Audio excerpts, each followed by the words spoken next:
Caregiving can sometimes feel like an impossible struggle. Caregivers may be torn between taking care of loved ones and trying to maintain balance in life. The good news is that it doesn't have to be that way. The Caring Generation with host Pamela D Wilson is here to focus on the conversation of caring. You're not alone. In fact, you're in exactly the right place to share stories and learn tips and resources to help you and your loved ones. So now, please welcome the host of The Caring Generation, Pamela D Wilson.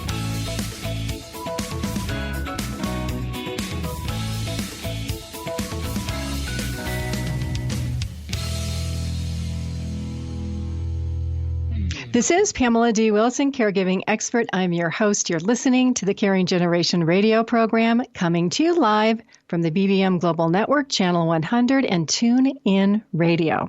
The Caring Generation focuses on conversations about health, well-being, caring for ourselves and loved ones, all tied together with humor and laughter that are essential to being a caregiver. The topic for this show is stay-at-home care, caring for elderly parents at home, and increasing awareness about the challenges faced by caregivers. We'll talk about 10 reasons why stay-at-home care for elderly parents can feel overwhelming, and we'll talk about differences between male and female caregivers. Caring for elderly parents at home results in many challenges faced by caregivers. How many of us ever thought we would be caring for elderly parents, to start with, in their homes, or providing any type of assistance to help them stay at home? Being a caregiver often starts from an unexpected surprise, and it can be a shock for many caregivers. We'll talk about why. Our guest for this program is Dr. Christopher Johnson. He is clinical professor of sociology at Texas State University, where he launched a master's degree program in dementia and aging studies. Before this, he was director of gerontology for the University of Louisiana Institute of Gerontology for 27 years. Dr. Johnson also spent a year and a half teaching dementia studies at the University of Stirling in Scotland. He will share information with us about creating a dementia-friendly home for those of you who have elderly parents and loved ones with Alzheimer's or dementia, whether your loved one still lives at home or resides in a care community. He'll share tips for creating a positive dementia home environment. Tip number 1 for stay-at-home care and the challenges faced by caregivers is that caregivers have to do tasks that we never imagined. What happens when caregivers have to change depends, clean a catheter bag, or bathe an elderly parent, and you've never done this before? You have absolutely no experience. How many sons would ever dream of talking to mom about being incontinent or hygiene to avoid urinary tract infections? These are conversations that happen. Research, though, confirms that women, this is no surprise, are more comfortable caring for elderly parents at home and providing hands-on personal care. When this type of stay-at-home care is needed by a wife or a mother, some husbands and sons are more comfortable hiring outside help to come into the home to help with personal care tasks. This brings us to a discussion about the differences between male and female caregivers and the different challenges for each. Caregiving daughters may be more comfortable with personal care and nurturing type tasks, which may be more difficult for caregiving sons who provide stay-at-home care. But yet, on the other hand, caregiving daughters may be less comfortable in situations that may be confrontational, where a caregiving son may have no difficulty standing up. Well, we'll use the word advocating, but advocating with staff in a doctor's office or with an insurance company. Dealing with conflict may be one of the challenges that female caregivers are much less comfortable doing. The idea of conflict takes us to tip number 2 for stay-at-home care and the challenges faced by caregivers. The idea of conflict and the concept of not creating adversarial relationships. Managing conflict in a positive manner is a subject that I reinforce with my staff many, many years about caring for elderly parents at home and also our elderly clients living in care communities. The idea was no adversarial relationships. Everything on the positive. In caregiving relationships where the goal is stay-at-home care, as a family caregiver, you will find yourself in situations of conflict when caring for elderly parents. An example is interacting with your brothers and sisters, where there may be conflict or disagreement about how to help mom and dad and what stay-at-home care means for each person. You'll be amazed to learn that each of your brothers and sisters has a very different idea about how to provide stay-at-home care for parents, and they have a lot of different ideas and viewpoints about all of the challenges faced by caregivers. Family caregivers are also in contact with and communicate with providers in the healthcare system. This is another area where conflict can arise.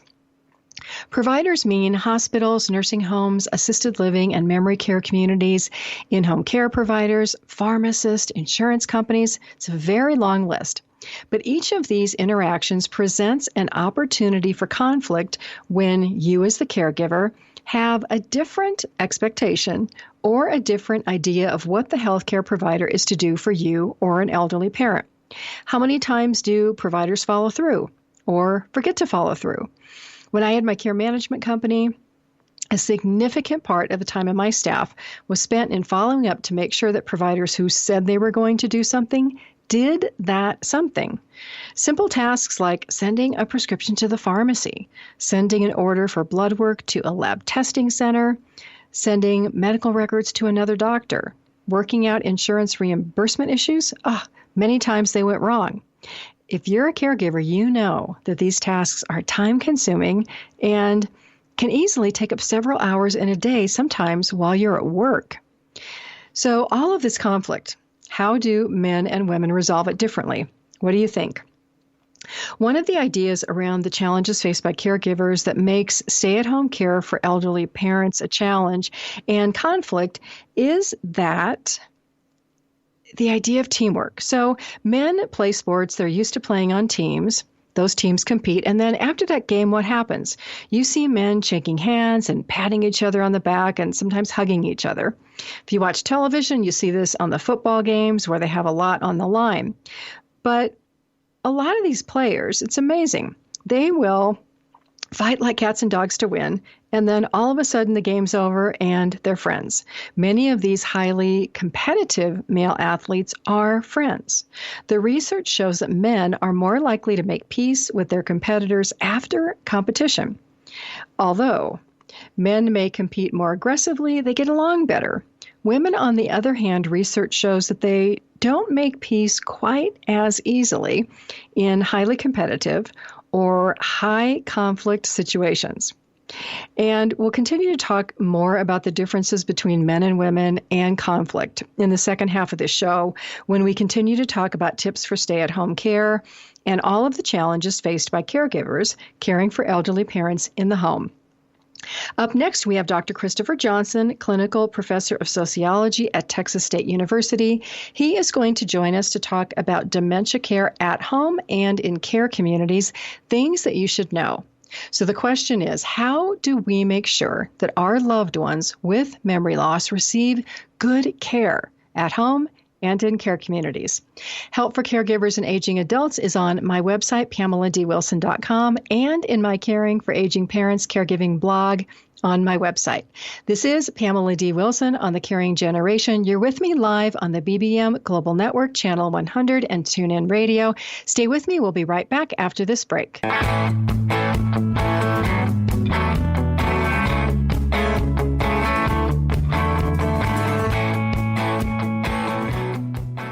Dr. R.C. will share extraordinary resources and services that promote educational success, as well as making a difference in the lives of all social workers, as well as the lives of children, adolescents, and teens of today. She will have open discussions addressing many of the issues that we face about our youth and how being employed in the uniquely skilled profession of social work for over 18 years has taught invaluable lessons through her personal experiences. She will also provide real-life facts, examples, and personal stories that will confirm that why serving as a child advocate is extremely beneficial when addressing the needs of the whole child. Listen live Saturdays, 10 a.m. Eastern on the BBM Global Network and TuneIn Radio as Dr. RC will provide thought-provoking information that will empower, encourage, and strengthen students, families, and communities across our nation. You can also visit her at soarwithkatie.com. Global Glory. That's the work of Dr. Marina McLean, COO of Global Glory, whose calling is to serve God. A first-generation British-born Londoner of Jamaican descent, Dr. McLean inherited the hunger for the Word from her father, who was a Bible teacher. Growing up, her home was filled with missionaries from the Caribbean islands and America, and she travels the world preaching the gospel. She has a Bachelor of Arts degree in theology and an honorary doctorate of divinity and Christian counseling from Friends International Christian University. Dr. McLean is also a songwriter and recording artist, and her songs are written during summits and conferences in the presence of God. She's recorded 3 worship albums to date and is in ministry for 28 years alongside her husband, Dr. Rennie McLean, who shares her passion. Visit www.globalglory.org or on Facebook at Global Glory. Call 866-244-5679 and feel the glory.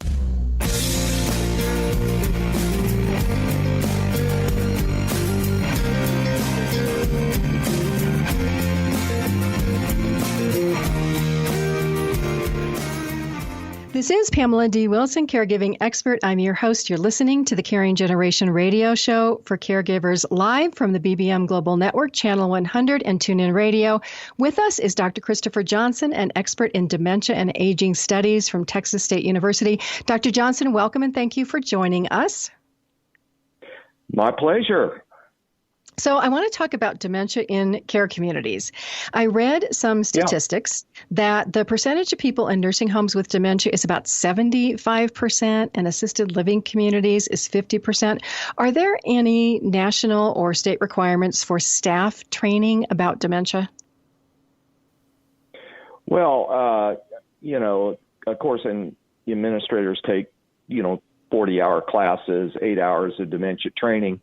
But in Colorado, but around the nation, you can get pretty good. The states all vary in their requirements. It's terrible overall, and there's a website actually called Justice in Aging. An directing attorney, Justice in Aging is Georgia Burke. And Gwen Orlowski, I believe is how he pronounced his name, a staff attorney, New Jersey Legal Services. But they have a website that kind of lists what's going on around America. The upshot that they come up with is they show by states what each state requires. But the upshot of it, the summary of it is the scope is of the covered entities. Most dementia training requirements focus on facilities serving people with dementia, very, very minimum standards, woefully inadequate. And Alzheimer's training requirements for staff in assisted living, including ones with special care, memory care units, are nearly universal. But fewer than half the states require some Alzheimer's-related training for nursing home staff, and the majority of those only require training for those working with Alzheimer's special care units. When they're out on the floor, they're not in those units as well. I mean, what brings a person to a nursing home? Basically dementia. And so they may not be back in the memory care, but they're still going to have they're going to have mild cognitive impairment at least. And so the training is needed, and it's also needed in adult day services, which used to be called adult daycare. It's all types of long-term care are needing training according to their findings and mine as well. Professional licensure is weak in this area in terms of certified nursing assistants, licensed practical nurses, practically nothing in gerontology or dementia. And that's the clients they're working with, the patients they're working with. And training for nurse aides is horrific. I use a quote from my wife. Did a 3-country study of nurse aides in Canada, Scotland, and the U.S., and she found only in America they were the working poor. And in Canada, they have to have a year of training. Depends on what province, but it's usually around that. And in America, she used the example that to be a barber requires 1,500 hours of training and a test. To be a dog groomer, 400 hours of training and a test. To be a nurse aide, 75 to 100 hours of training and a test. So we value our hair and dogs more than we do our elders in long-term care. And that doesn't surprise us. Doesn't surprise me at all. There's very little dementia training there as well. And they come up with, some suggestions as well, to require training in all settings where there's dementia is likely to be encountered. It's really a shame that there's no dementia course requirements for administrators. And some administrators, I found them to be, some are something like a used car dealer with a college degree in general studies, but spent 6 months going through an internship, passed his test, and now he's a administrator of a home with 75% dementia. The gerontology master's program is available and it's online in every state, and it ought to be required. And the master's programs themselves need more dementia courses, like we have done at Texas State. There are 17 dementia studies programs in Europe, and we're the first in America. So it's meeting the needs for this type of training that's been so woefully absent. What are the effects on the residents that you're seeing when the staff isn't trained? What happens? Well, in terms of the residents themselves, you have distress on the part of the residents when people are poorly trained in communication, learning both verbal and nonverbal communication with persons who have dementia, that are living with dementia. And what has happened is the misuse of psychotropic drugs to control their behavior. And what we advocate is drugs being used as to demedicalize dementia care. And we don't even call it caregiving. We call it care partnering because we benefit from the love and the giving that we do to others as well. So it's a partnership. But dementia, it has many symptoms that are misunderstood by the people that care for them. And this lack of education, both in family for non-professional caregivers, and for professional care partners, is going to cause distress with people who have dementia because, all of the things that Naomi Feil talks about, all the things that you hear, the lack of validation, the misunderstanding of sundowning and their different behaviors. They're basically under distress because the environment around them is stressful. And Dr. Johnson, we have to cut out to a break. So listeners, we are going to continue our conversation with Dr. Johnson after this break. This is Pamela D. Wilson, your host for The Caring Generation. You're with us live on the BBM Global Network, Channel 100 and TuneIn Radio. Stay with us. We'll be right back.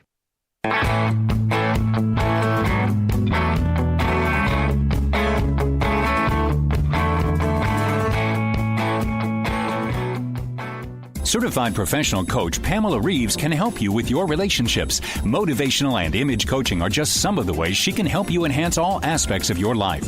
Her book, Is It Love or Merely a Sick Attachment?, helps readers clearly distinguish healthy, loving relationships from toxic ones. Ms. Reeves has put her words into action through Ray of Hope Kenya, an international initiative that provides outreach to victims of abusive relationships there with the goal of helping them rebuild their lives and the tools to avoid abuse. Ms. Reeves operates various business interests interest through her umbrella network, Nella LLC, and credits her success to her diverse work experience. Whatever your goals, whether striking a balance, reinventing your image, or simply lifting your lifestyle, Pamela Reeves will help you achieve them. Your life, your call. Dial 410-902-5715 or email Pamela at pamregon@verizon.net. She's also on the web at pamreeves.com and on Twitter at Pamela_Reeves. Did you know that your beliefs create your entire reality, but it's the subconscious beliefs that do most of the creating? Belief shifter and life coach Shiraz can help you identify those limiting beliefs and eliminate them, often in a single session. Like it was almost instant, like I had relief right away. Creating better health, relationships, careers, and finances. Let Shiraz help you step out of safety and into awareness. Definitely something's happening. It's like a flow inside. It feels good. Whether in person or online, Shiraz provides personal coaching, belief shifting. Visit Shiraz at energeticmagic.com or call 416-529-7429. Energetic Magic on the BBM Global Network, Tuesdays at 7 p.m. Eastern. Find your greater happiness. Be well. Be aware. Be magical.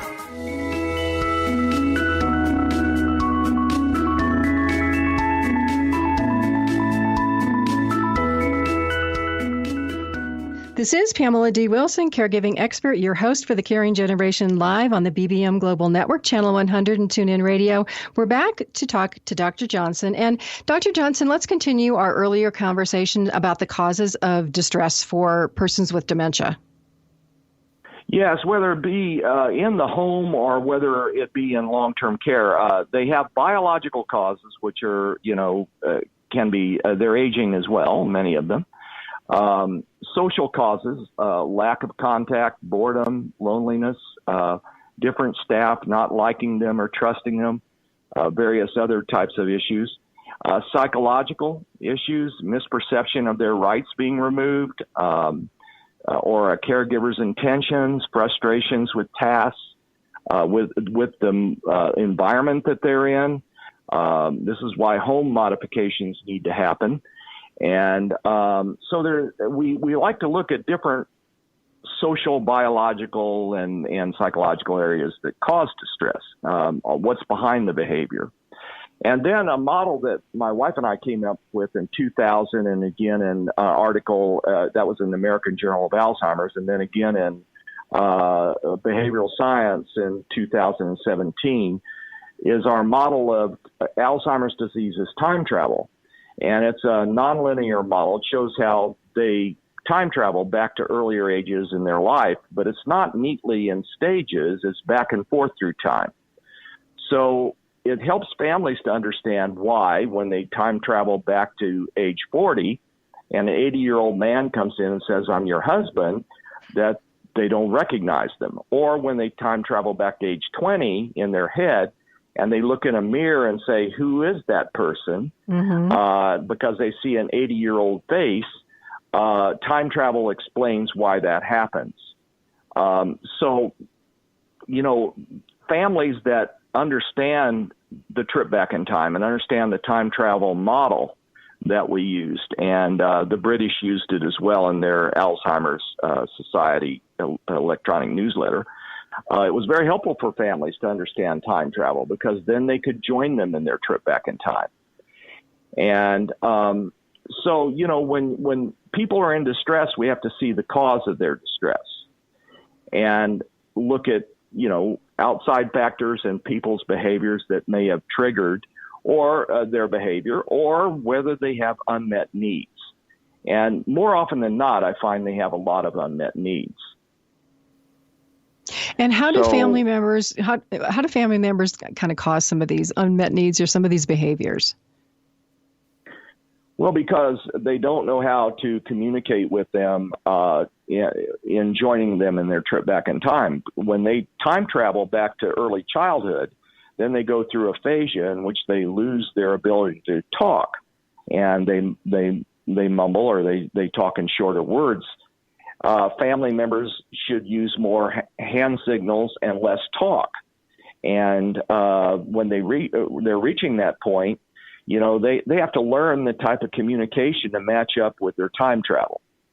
And that's what the Alzheimer's Association and other organizations are trying to do in their training, is to teach that. And then, keep them occupied with, we want to see their strengths. We're interested in maintaining what we call dementia citizenship. That's full human rights and empowerment based on what they can do, not what they can't do.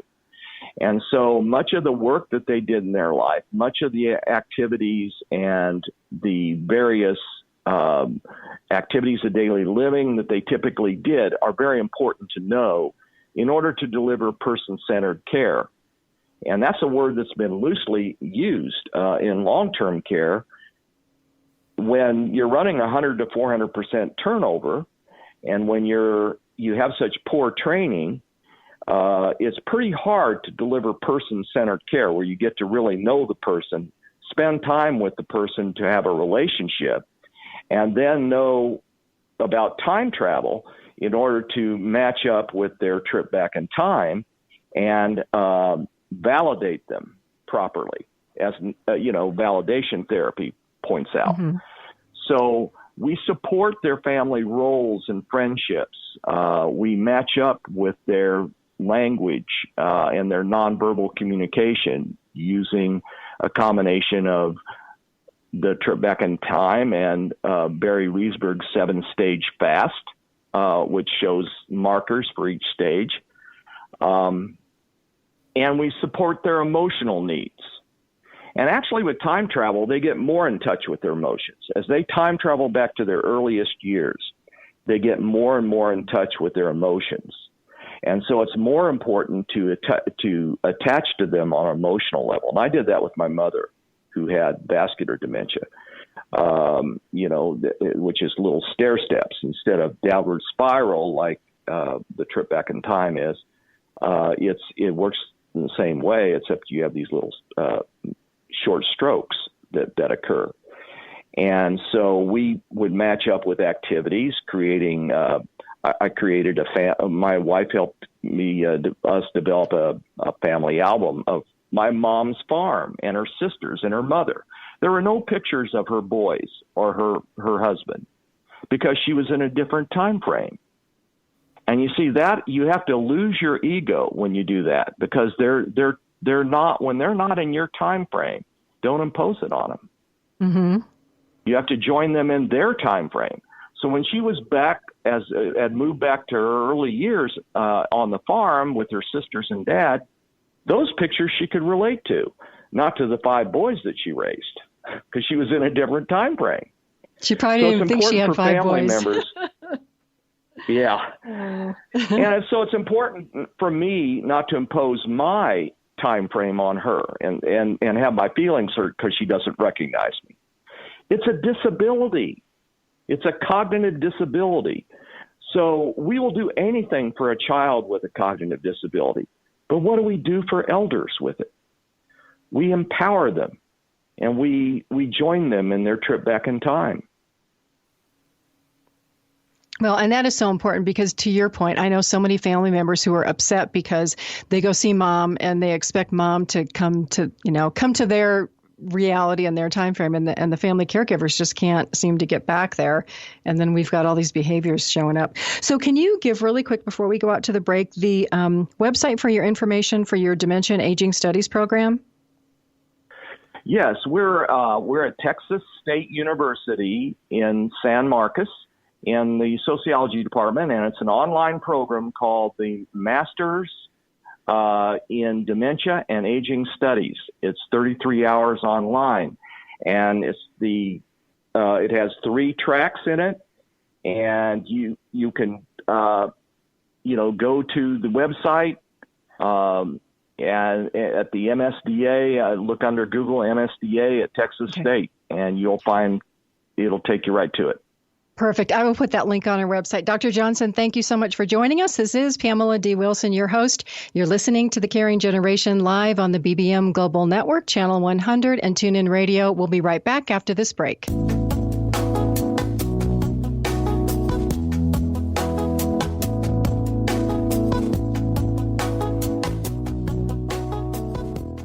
French Rastafarian baker Chef Hugues Mott is a fourth-generation baker and has worked in 11 countries across 3 continents.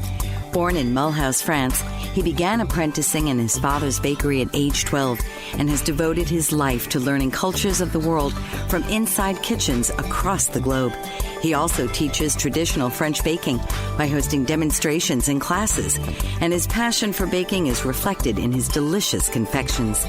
With a deep respect for discipline and his Rastafarian way of life, Chef Hugues Mott exemplifies commitment to tradition and culture in a global world. Traveling extensively and combining a myriad of flavors into his recipes, Chef Hugues Mott brings a unique approach to baking.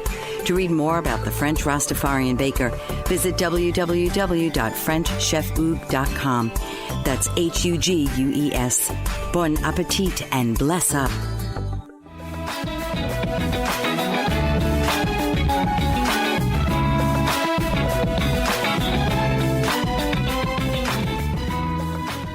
This is Pamela D Wilson, caregiving expert. I'm your host. You're listening to the Caring Generation radio program for caregivers and aging adults, coming to you live from the BBM Global Network, Channel 100, and Tune In Radio. We're back talking about stay-at-home care and the challenges faced by caregivers around the idea of how men and women handle conflict. We talked about men, sports, and competition, and men continuing to be friends with competitors after winning or losing a game. Research talks about the fact that sports teams translate to male relationships outside of the family and in the workplace.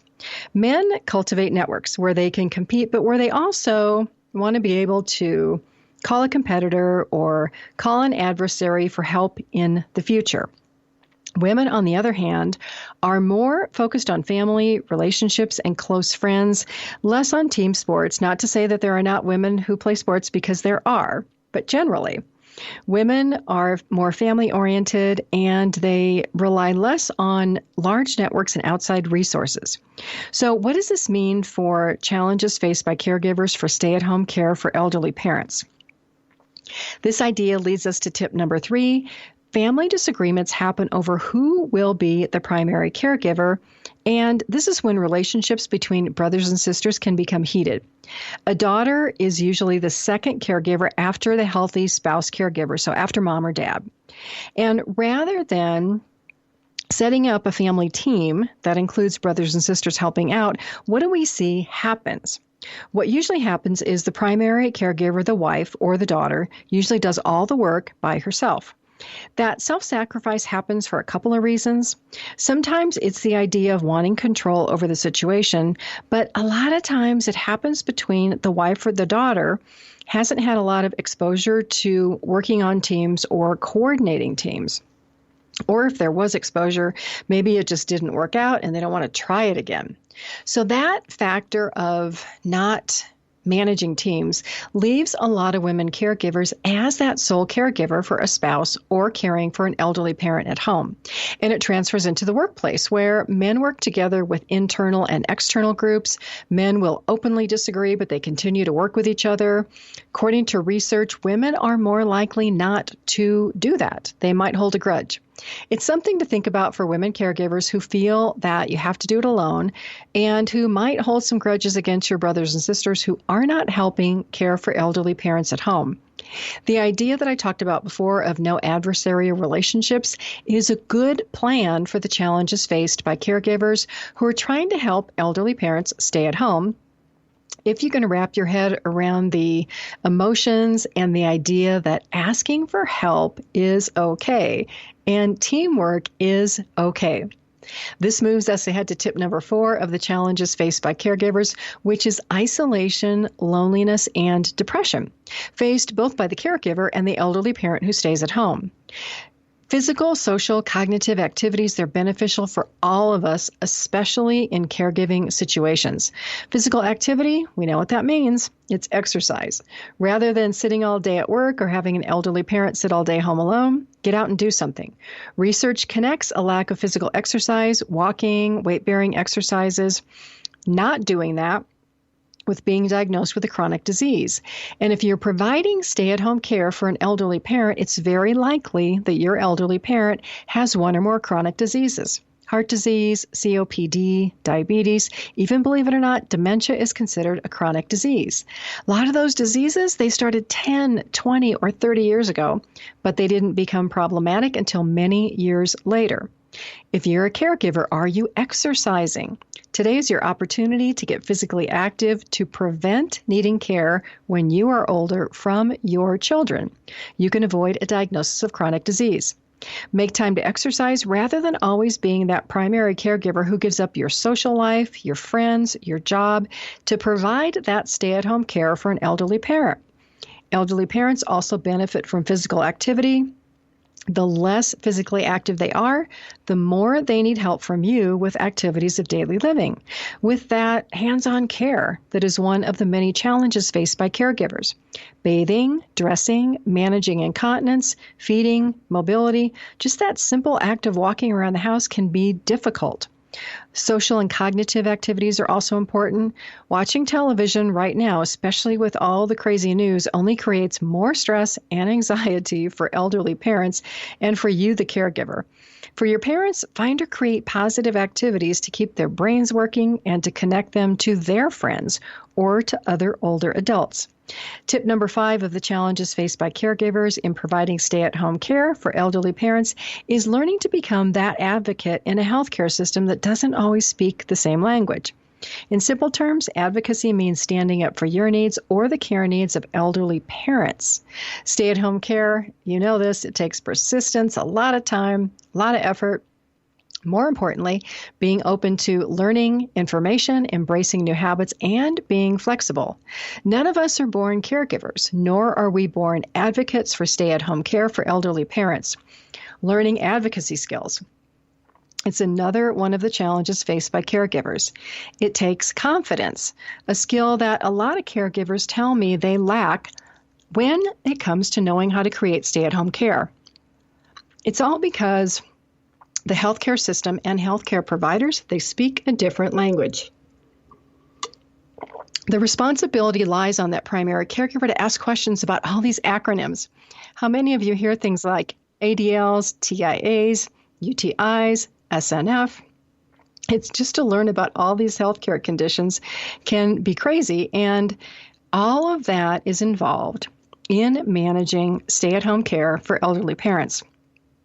As a caregiver, it's important to learn about health so that you can advocate for the care of your elderly parents when that healthcare system doesn't provide the care that you expect, or when providers tell you, we can't do that for your elderly parent, or they tell you that your parent is just old. Not true. That is not the way it should be, not the way it has to be. Advocacy means that you are standing up, you are being persistent, and you are fighting for the care of an elderly parent when everybody else is telling you that won't work.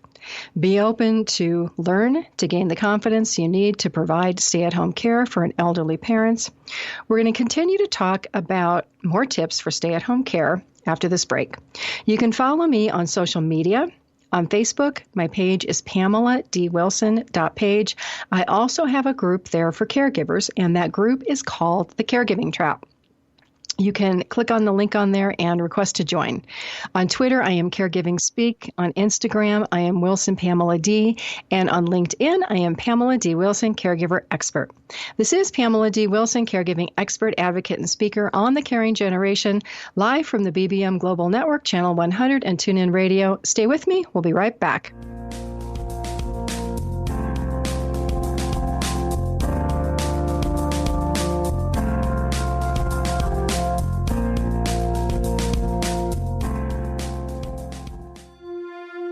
The opiate epidemic has reached crisis levels, and with so many families affected by addiction, opiate-related drug overdoses, and death, the time is now to have a real constructive conversation about addiction that could lead to better prevention, treatment, and recovery. Alan Charles, author and keynote speaker on drug abuse and prevention, presents The Alan Charles Show.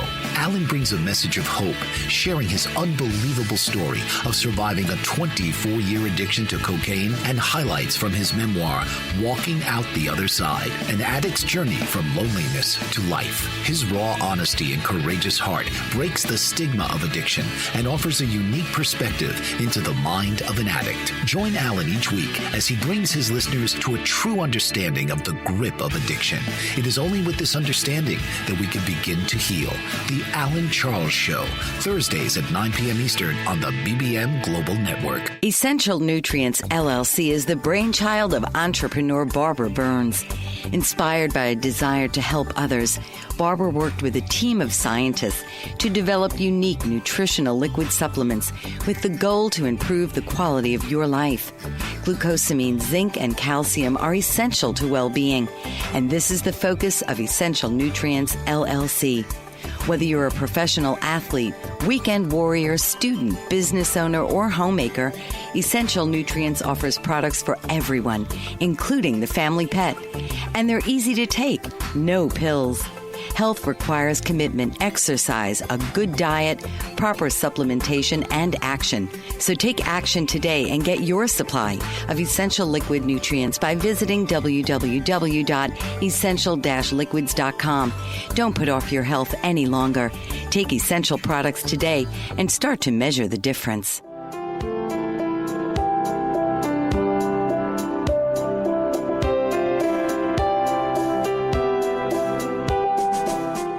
This is Pamela D Wilson, caregiving expert. This is The Caring Generation, coming to you live from the BBM Global Network, Channel 100, and TuneIn Radio.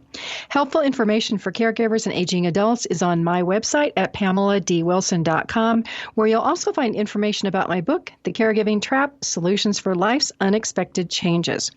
More on the subject of stay-at-home care, caring for elderly parents at home, and the challenges faced by caregivers.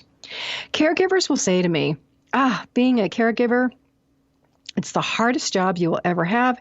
There's not much help out there. It is very sad. That is a true statement. Being a caregiver is hard. Managing emotions, responding to unexpected situations, and watching the health of an elderly parent or a spouse decline, it can make caregivers feel hopeless and helpless. So how do we rise above these feelings without destroying our physical and emotional health? That brings up tip number 6 of the challenges faced by caregivers in providing stay-at-home care for elderly parents, which is increasing awareness to have an open mind, to find some inspiration and some hope. Finding support for caregivers and the time to participate in self-care are two of the challenges that caregivers face that can be difficult because of time. If we let caregiving take priority over everything else in our life as caregivers, we don't take care of ourselves.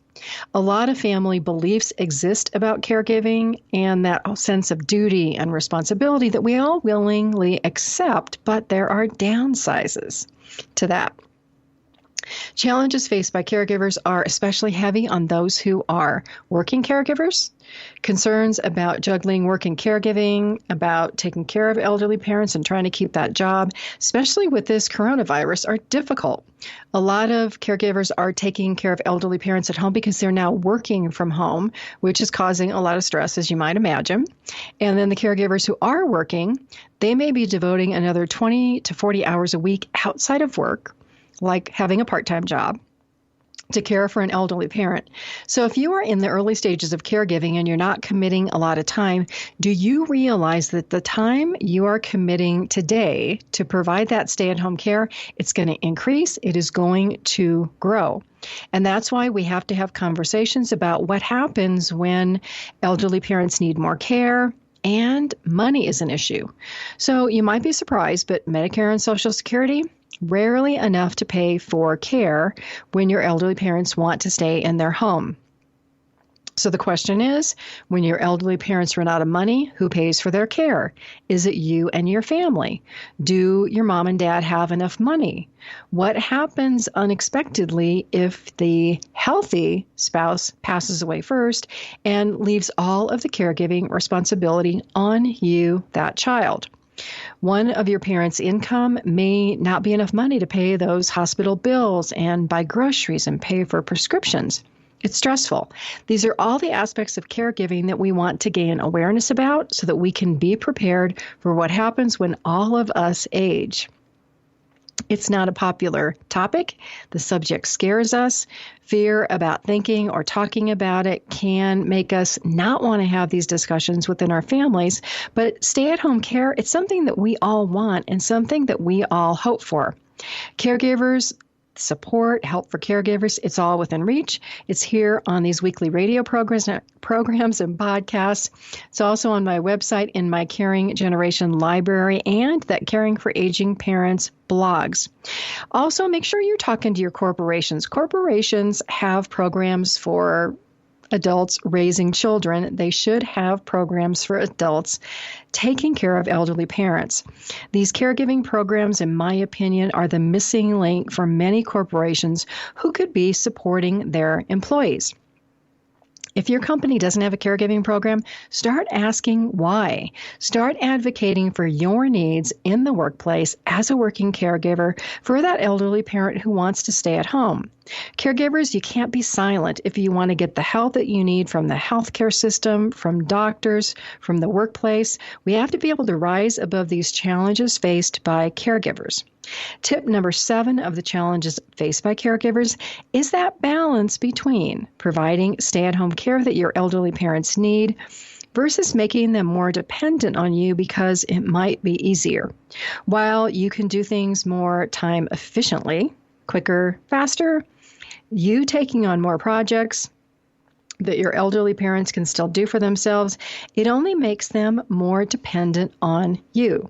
So the challenges faced by caregivers include helping your parents remain as independent as possible for as long as possible. Let your parents do the things that they can do, even if ever so slowly, as long as they're safe. Tip number 8 for stay-at-home care for elderly parents is to accept that you don't know everything about caring for elderly parents at home.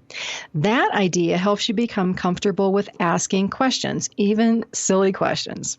Did anyone ever tell you that having children would drastically change your life? Did you ask or think about that before you had children? I laugh because people don't. But what about those of you who also have had your tonsils out and you really believe that tall tale that you can eat all the ice cream that you want?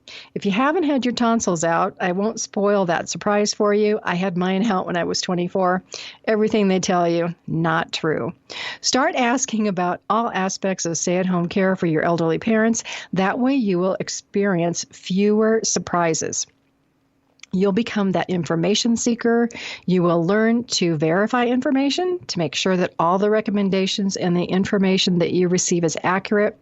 Many times it's not the questions that we ask, but it's the questions that we haven't learned to ask or that we don't ask that make a significant difference in good stay-at-home care for our elderly parents and minimize all the challenges that we face as caregivers. After this break coming up, I'll share tips number 9 and 10 for stay-at-home care for elderly parents and all the challenges that caregivers face. Next week, we'll be talking more about the challenges faced by working caregivers, and more about helping caregivers learn skills to advocate and plan for the care of elderly parents. Share the Caring Generation with your family, friends, coworkers, and the companies where you work, your social groups, at church, and everywhere.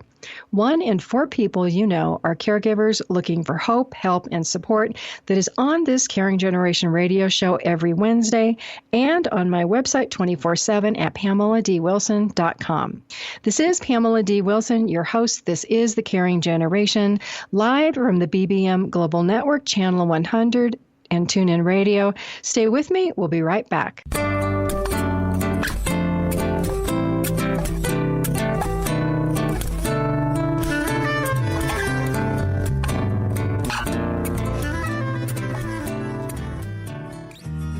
Have you ever felt like no one is listening, or you're not getting the honest attention you deserve? Do you even know the kind of attention you want or need? You are not alone. Alice Aspen March is here to help. Thanks to Alice, through her epiphany and research over the word attention, there are solutions to the attention dilemma. Worldwide audiences have been enthralled and engaged for over 40 years with her visionary and pioneering observations. The kind of attention we get and give is vital to improving our lives and society. Alice and her weekly guests review game-changing insights for transforming and improving our understanding of attention, providing techniques for creating healthier and empowering behavior. Get a new perspective on a mainstream word. Tune into Why Our Attention Matters for fresh and thought-provoking conversations every Tuesday at 3 p.m. Eastern on boldbravemedia.com radio app. For over 50 years, Evelyn Stapula has been a loving advocate for people with disabilities throughout the state of Pennsylvania. President and founder of Big Heart Bridges, her organization actively campaigns for legislation and support of civil liberties that meet the needs of disabled individuals with housing, transportation, and employment. Ms. Stapula has joined forces with a variety of esteemed organizations that advocate for the disabled. She serves on the board of the United Cerebral Palsy of Pittsburgh and the Governor's Cabinet and Advisory Committee for People with Disabilities, and she is a consultant for the Pennsylvania Governor's Conference for Women. Her many efforts have led to the implementation of a transportation program for the disabled with the Access Paratransit System of Allegheny County. Evelyn Stapula strives daily to serve the interests of the disabled, to protect their freedoms, and enable them to live normal public lifestyles. To learn more, please call 412-491-2605 or email Evelyn at ers92645@verizon.net.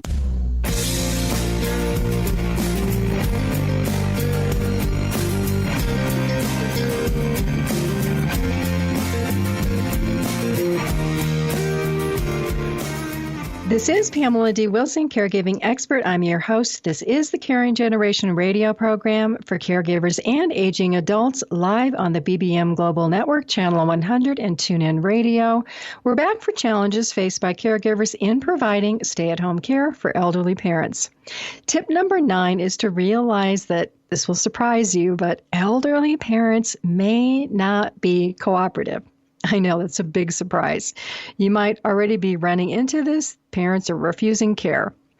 How many of you remember our discussion about teamwork, conflict, and no adversarial relationships? What comes around goes around. The best stay-at-home care situations for elderly parents arise from talking about caregiving as a team effort. If you can gain support from your brothers and sisters, you can gain a little bit of leverage when talking to elderly parents about the idea of participating in helping themselves and engaging in self-care. The same types of self-care that you, the caregiver, should be engaging in to keep yourself healthy. Caregiving is not a do as I say, not as I do game. By modeling behaviors, you set an example for elderly parents and for your children who might become your caregivers. Tip number 10, to avoid judgment and holding grudges, is another caregiving challenge. Family relationships, they are so not perfect. A lot of bumps in the road, disagreements. Think about how you can set aside differences of opinion or work within the family for the benefit of your elderly parents. Sure, there might be a caregiver who wants control over the situation. If that caregiver is you, how can you be more flexible and learn to work as a team so that you can get the help you need and have time to take care of yourself? If you have that teamwork skill in the workplace, transfer it over to your personal life. If you don't, learn to work as a team within your family to provide stay-at-home care for elderly parents and transfer that teamwork skill to your work life. They go back and forth. There are so many skills that transfer from the workplace to the roles and responsibilities of being a caregiver and vice versa. Succeeding through the challenges faced by caregivers, it takes time management skills. How do you manage that never-ending to-do list for yourself and for your elderly parents? Stay-at-home care for elderly parents requires establishing routines for providing the daily care and assistance that your elderly parents need. If you think about this, the skill of coordination, it's necessary to work with family members who might be helping and the healthcare system, doctor appointments, picking up prescriptions. Add to that advocacy. You're learning about health diagnosis, managing medications, providing hands-on care. financial budgeting for the costs of care, making legal decisions as a medical or financial power of attorney. You might be arranging or supervising paid services. Knowing all of this is the benefit of gaining awareness about the roles and responsibilities of caregiving so that you have a smooth journey through all of the inevitable challenges faced by caregivers. Help, hope, and support for caregivers are on my website at PamelaDWilson.com and in my caregiving programs for working caregivers called Taking Care of Elderly Parents, Stay at Home, and Beyond. It's never too early to have these conversations within your families or with your elderly parents about aging, changes in health, caregiving. If you are afraid to have that conversation, let me do the talking for you. Download a podcast app to the cell phone of your aging parent or bookmark this radio show and the website on their computer so that they can listen and read the show each week if they want. I thank you so much for joining me on the Caring Generation radio program for caregivers and aging adults, coming to you live from the BBM Global Network, Channel 100 and TuneIn Radio. I thank you so much for all of the work that you do in care communities and in caring for your elderly parents. It is so important, and believe me, they do appreciate it, even though they may not thank you all the time. I'm Pamela D Wilson, caregiving expert, advocate, and speaker. Join me on the Caring Generation next Wednesday evening. Invite your friends and family to join us. God bless you all. Sleep well tonight. Have a fabulous day tomorrow and a great week until we are together again. Tune in each week for the Caring Generation with host Pamela D Wilson. Come join the conversation and see how Pamela can provide solutions and peace of mind for everyone. Here on Pamela D Wilson's The Caring Generation.